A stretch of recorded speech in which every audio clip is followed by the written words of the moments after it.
પ્રેમના નામે આવા વેવલા વેડા કરવાના અને અનેક પુરુષો સાથે સંબંધો રાખી અને જે રીતનું એક સામાજિક અધપતન આવી મહિલાઓ કરી રહી છે, એમનાથી એમનો પરિવાર, એમના સંતાનો અને જેમની સાથે એને પ્રેમના નાટક કર્યા છે, એક યુવાનની તો હત્યા થઈ ગઈ. આવી મહિલાઓ સમાજ માટે કલંકરૂપ ગણાવી જોઈએ. સોશિયલ મીડિયાનું વળગણ અને સ્ત્રીની કક્ષા, એની અતૃપ્ત ઈચ્છા, આ બધાના કારણે આવા જેને કહેવાય કે વ્યાભિચાર, અનૈતિક જે શબ્દો કયો એવા સંબંધોનું પ્રેમના નામે નિર્માણ થાય છે. શું આને પ્રેમ કહેવાય? આધુનિકતા અને પોતાની અતૃપ્ત ઈચ્છાઓ સંતોષવા માટે સોશિયલ મીડિયાના ઉપયોગથી અને પોતે વધારે આધુનિક છે અને પોતાના શોખ સંતોષવા માટે કુટુંબનો, પરિવારનો આદ લઈ અને જે મહિલાઓ જે છે એ કાંડ કરે છે અને જે પોતાને બે છોકરાની માં જે છે, બરાબર છે, એકની સાથે લગ્ન કરે છે, બીજા હારે મૈત્રી કરાર કરે છે, ત્રીજાના ઘરમાં પાછો પ્રેમ છે એમ કરીને બેસે છે અને યુવકની હત્યા થઈ જાય છે. બીજો બનાવ રાજકોટમાં એવો બન્યો છે કે 2 સંતાનોની માં એક પ્રેમી ને મિત્ર ગણાવીને એમની સાથે સંબંધ રાખે છે અને બીજાને પણ મિત્ર રાખે છે. હવે 2 પ્રેમીઓ વચ્ચેના ઝઘડાની અંદર આ મહિલાને ઢોરમાર પડ્યો છે અને મામલો પોલીસ સ્ટેશને પહોંચ્યો છે.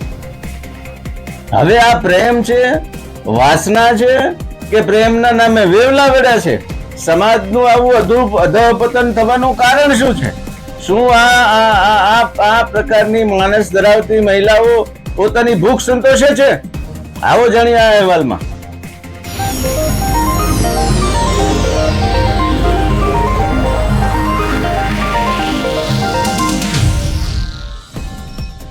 નમસ્કાર, ઇવનિંગ પોસ્ટના ડિજિટલ પેજ ઉપર હું છું આપની સાથે ફરી એકવાર કુમાર.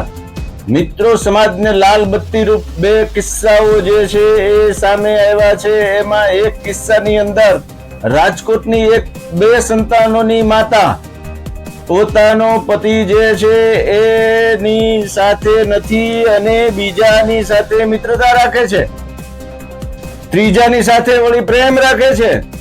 બંને પ્રકારના આવા રિલેશનના કારણે આ મહિલાને ઢોરમાર પડ્યો છે.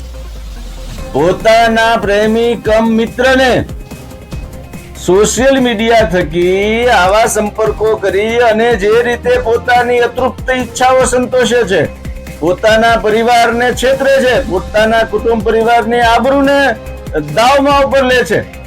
તમે વિચારો કે સોશિયલ મીડિયાની આડની અંદર જે આવી મહિલાઓ જે છે એવા અનૈતિક સંબંધો જે સ્થાપે છે, એનાથી કેટલું સામાજિક અધપતન થતું હોય છે.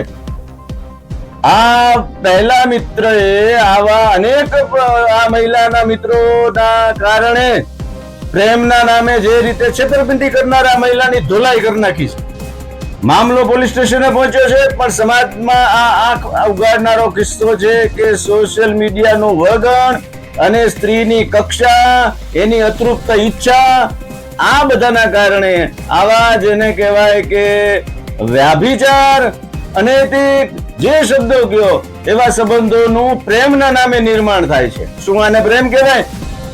બીજો કિસ્સો એ બન્યો છે કે એક મહિલા લગ્ન કરે છે બીજા સાથે, 5 વર્ષના સંતાનને મૂકીને બીજાની સાથે મૈત્રી કરારથી રહે છે. એની સાથે વળી ભાઈઓને એટલે ત્રીજા સાથે એને પાછો પ્રેમ થાય છે, એની સાથે રહેવા જાય છે. આ બનાવની અંદર જે ત્રીજો વ્યક્તિ પતિ છે એમની હત્યા થઈ ગઈ છે. સાંભળો આ એક માની વેદના કે એમણે શું કહ્યું.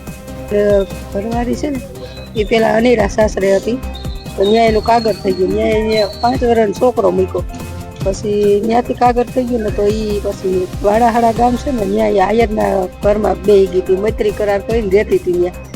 તો એ લોકો ધમકી આપતા હતા કે તમને 2 માણાને મારી નાખીશ. તો અમારો છોકરો કાલે હાથમાં આવી ગયો ને તો એને કાલે પતાવી દીધો, સરિયું મારી દીધું મારા છોકરાને. મારા છોકરાએ તો લવ મેરેજ કરીને 1.5-2 મહિના થયા હજી, ભેગા રહેતા તો મૈત્રી કરાર કરી.